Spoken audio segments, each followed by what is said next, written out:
Wow. That's it. That's all I asked for, man. It's not that hard. It's not that complicated. It's not that complex.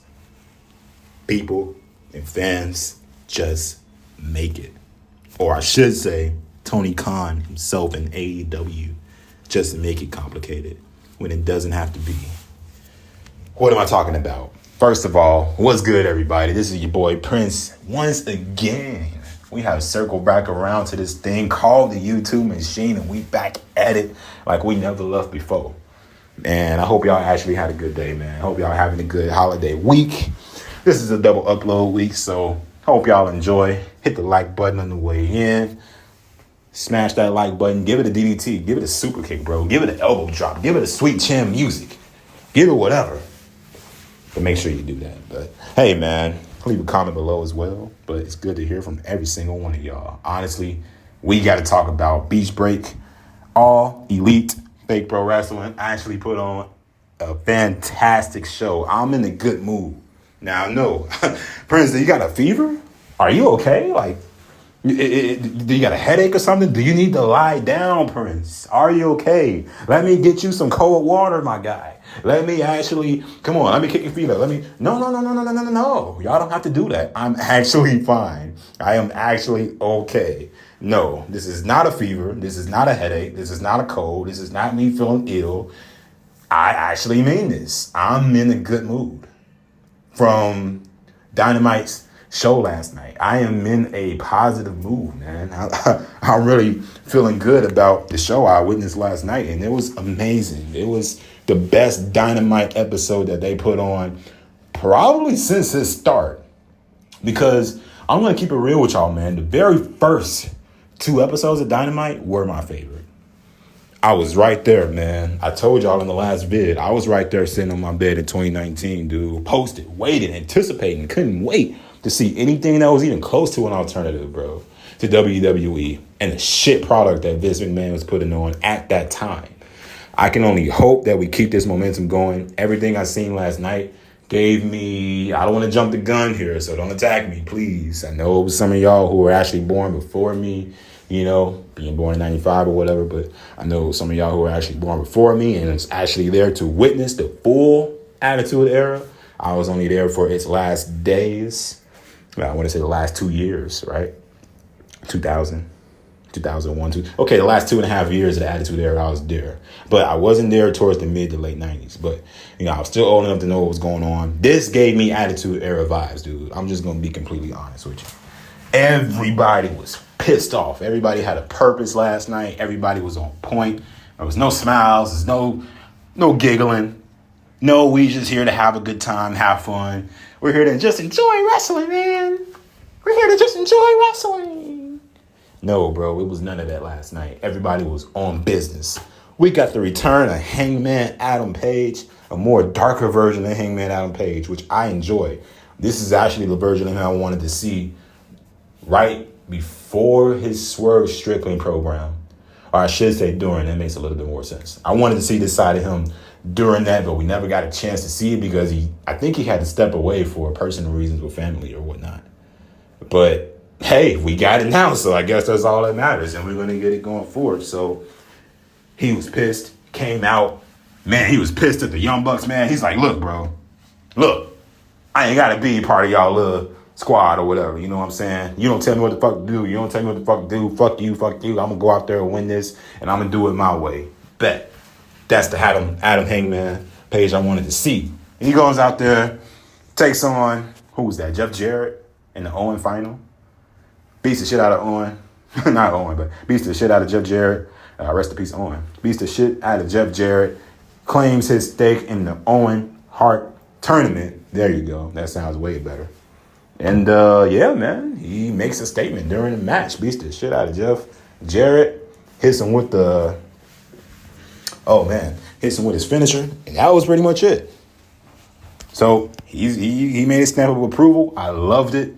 Honestly, from Chris Statlander and Willow, I wish they had more time. They wasn't on the main show for Forbidden Door. But I wish they was on the main show then. But last night, they was on the show. And, man, they delivered, you know. And honestly, this is a hot take, but even the Learning Tree segment with Jericho, maybe, okay, I said that the Learning Tree shit with Jericho was just not my cup of tea, man, months ago. One of those AEW videos I did, but this is a hot take of all hot takes, probably, right? Because a lot of people are shitting on this thing. Maybe me and Jericho just got one thing in common, right? Maybe we just love the idea of pissing people off. Maybe we love making people cry. Maybe we love watching the AEW diehards and the fans and all the other shills who was not even AEW fans, all the WWE shills, because there's WWE shills out there too. Trust me. So just to show you that I am completely unbiased with my opinion, I'm going to give you a hot take and tell you that I'm actually sort of kind of digging the Learning Tree thing. Now, the whole thing is that it's a parody of itself. Jericho, now you can argue that Jericho's made a parody of himself already by overstaying his welcome. Fuck, if you think about it, Chris Jericho actually became the one thing that he hated. He actually became Mickey Rourke. That's right. My man became the wrestler. He became Mickey Rourke. Remember the movie he did in 2009 with Mickey Rourke, man, and then, Jericho and him at WrestleMania getting knocked the fuck out, bro. Yeah, y'all remember that, man. What was that? WrestleMania 25th anniversary, right? Mickey Rourke knocks him out. But their whole feud was him being disgusted with the movie and a wrestler overstaying his welcome, overstaying his prime, doing too much. And now the irony in this is that Jericho has actually turned into exactly what he hated the most. And that's what makes this whole thing just hilarious to me, because he's literally turned into something that he hates. He's turned into that wrestler that's overstayed their welcome. He's turned into that wrestler that just does not want to go home. That old guy that's just way past his time, right? So I don't know. After a while, it kind of started to grow on me as I was watching over the weeks, bro. Maybe me and Jericho just got that one thing in common. I don't know. Maybe we just love pissing people off. Good segment, though. Even the undercard shit with him and Samoa Joe and Hook. I've been loving what they've been doing with Samoa Joe and Hook. Hook has the perfect teacher in Samoa Joe. But last night, unfortunately, even though they had some momentum up to this point, and I've been loving their segments too, Hook and Joe, by the way. Man, go on YouTube, watch some of those clips, check them out. It's worth a watch. And he actually does the Learning Tree better than Chris Jericho. Shit. Hook and Shibata are actually learning things. Can't say too much about Big Bill and his other friend, right? But last night, man, they beat the shit out of Hook, Joe, Shibata. They all take a beating. And I enjoyed it. But before that, Jericho had to get Taz off of commentary. This was hilarious because he didn't want him to be there in the building to see his son get his ass whooped. Wow, man. That was funny. The only reason why I spent a couple of minutes on this because that was hilarious to me. But other than that, good show, man. I mean, seriously, they actually delivered. And if we can keep this momentum going through the summer, bro, this will be fantastic. They will be on par with WWE for the summer, bro. Let's get this party rocking. Let's not take the foot off the gas pedal, and let's keep the momentum going forward. This is all I asked. They gave me everything that I asked for. The main event. Oh, man, before we even get to the main event, let me tell you, dude, I even enjoyed the opener with Pac and Bryan Danielson, bro. I completely skipped over that. I enjoyed the opening, bro. That was amazing to me. That was a dope-ass match. Not a spot fest. Not let's fly and do hurricanranas and do flip-flops all through the ring. No. Just pure pro wrestling, dog. Pure technical pro wrestling. I loved it. It was a take on the old school. I appreciated it, man. Of course, Pac is going to do what he's got to do. Bryan's going to do what he's got to do. And I still enjoyed it. But other than that, it was really good, man. Honestly, I enjoyed this. So what else happened? Yeah, we had one of the best segments that AEW has done all year. This is my favorite segment of the fucking year. And crazy enough, it was done with the females, bro. Mercedes Moné, Britt Baker. To make a long story short, Britt comes back, talks about how she had a half stroke. My God, that is scary, dude. When I heard her actually talking about it and how it shut down her complete right side of her body, bro, that was scary as fuck. I ain't gonna lie to you. That was scary as shit. I would never, ever in history want to experience nothing like that, man. I think she had 2 hernias or something like that, she mentioned. Somebody correct me in the comments. It was something amongst those lines. 2 hernias, which had already led to spiking the stroke, right? So she was out for at least 10 months. And I was one of those people asking, where the fuck is DMD? I was one of those people asking that. Where the hell is Britt Baker? Why hasn't she been featured? Is she injured? Is she still out? What's going on, man? And then Tony Khan, man, you smart motherfucker. You're so dumb sometimes that you're smart. But tonight, well, last night I should say, because I'm recording this on Thursday, you were the smartest man in the room. Mercedes turned heel. There's no doubt about it, man. Let's be honest. She walked right past the Elite, right past the Young Bucks, Matthew and Nicholas Jackson. She walked right past them. I'm so glad they did that because it put the stamp on her heel turn. So by the time she actually made it out, they're showing up with the fucking, balloons and stuff and everything like that. By the time she makes it to the ring to interrupt Britt's promo, man, the crowd completely turns on her. Chi-Town turns on Mercedes. And she was eating it up. The facial expressions from Mercedes told everything. The look of disgust she had on her face when the fans turned on her. Good shit, man. Let's keep the ball rolling. The segment, the promo, it was a callback to her Nia Jax promo, Sasha Banks, that is. At the end, told Britt to get back in the line. Britt says, "What line, bitch?" Definitely she's a fan. Mercedes said it herself, like, "Oh, I see you a fan, huh?" So guess what? You're going to have to step up to money or whatever the fuck you ended it with. Who cares? But altogether, it was a dope segment, man. Loved it. The only thing that kind of really tainted this episode to me was not even the main event, because I enjoyed the hell out of the main event, which I'll get to. But it was more of the Young Bucks segment itself for Blood and Guts. Blood and Guts feels like a filler. Doesn't really feel all that important this year. Feels like Team AEW will just be random as fuck.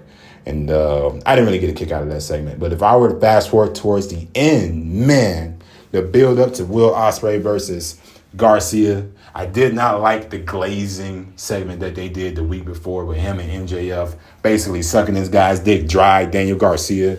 Why are we acting like Daniel Garcia all of a sudden just, he's Stone Cold Steve Austin or something like that, or he's been racking up wins like Cody Rhodes was on his way back to WWE. Why are we treating Daniel Garcia like that all of a sudden? A man who shakes his fucking junk in people's faces, bro.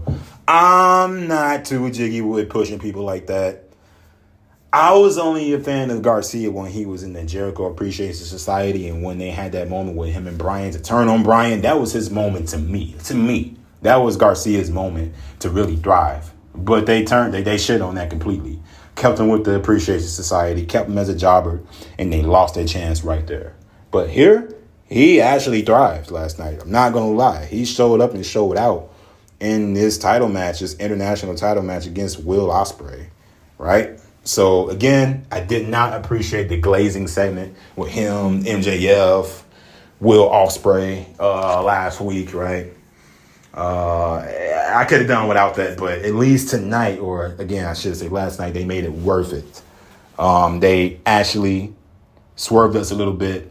They had Don Callis and Will Ospreay, having a segment. He leaves the Don Callis family leading up to the main event. Cool shit. So they took the focus off of Garcia and MJF being, turning on Garcia, and they purposely made us focus on Will Ospreay. So that means that his story is going to continue sometime down the road. But I like the way they did that because nobody really seen the MJF heel turn coming. I mean, I seen it coming the minute that he was standing in his corner with a wife beater on. I kind of predicted the end because I knew for a fact Garcia wasn't walking out with a W. But the way they did this was gold. He takes the L. He actually was going to be handed the diamond ring by MJF. MJF's like, no. Put him away with the ring. Garcia's like, nah, I'm good. The second Garcia turns around, man, Wabaka! Hidden blade by Will Ospreay. Ends him. MJF, picks Garcia up after Will Ospreay tries to console him, right? He leaves the ring. MJF picks him up. And I just said this. Tony Khan, y'all are watching my videos. Fuck this. No. Y'all are watching my videos. AEW, y'all are watching my videos. I literally just said in the last AEW upload, I'm so used to MJF. I said it word for word. I said I'm so used to MJF kicking people in the balls, beating people up, hitting people with the ring. I said that word for word. And guess what this motherfucker did last night? He did exactly what I told him to do. He picks Garcia up, kicks him in the nuts, hits him in the head with the diamond ring, bleeds him. This man is busted open, does the blade job for MJF. This man gets tombstone basically off the top rope or the middle rope, whatever the fuck it was. Maybe it was a brain buster, a variation of the tombstone, whatever. Beats the shit out of Garcia. He gets the stretcher job, and then we go fade to black. That was dope. That's how you do it, man. You see, for everybody saying, I just want to come down on AEW. No, I want the best for both companies. I want the best for both owners. The man of 3H's and Tony Khan. So this was a good show last night. To the point where I even took the time out to review it in full. So please, come at me. I can't wait. This was good shit. If we can keep the momentum going, I'm not saying that the real AEW is back just yet. Hold the phone. Let's not jump the gun. Because for every 2 good things Tony Khan does, he does 3 bad things. So let's just hope that he can keep the foot on the gas pedal. Tony Khan, since you clearly watched my videos, or somebody in AEW watched my video last week, please keep your foot on the gas. Don't make no U-turns. Don't make a left turn. Don't turn around. Don't take a fucking shortcut. Don't do any of those things like you always do. Keep the momentum hot. Keep the summer blazing, bro. Last night, Beach Break was everything we needed. And I'm gone. Peace. Deuces. It's been a pleasure doing this for y'all, man. Shout out to the gang, which is every last one of y'all. And we out this piece.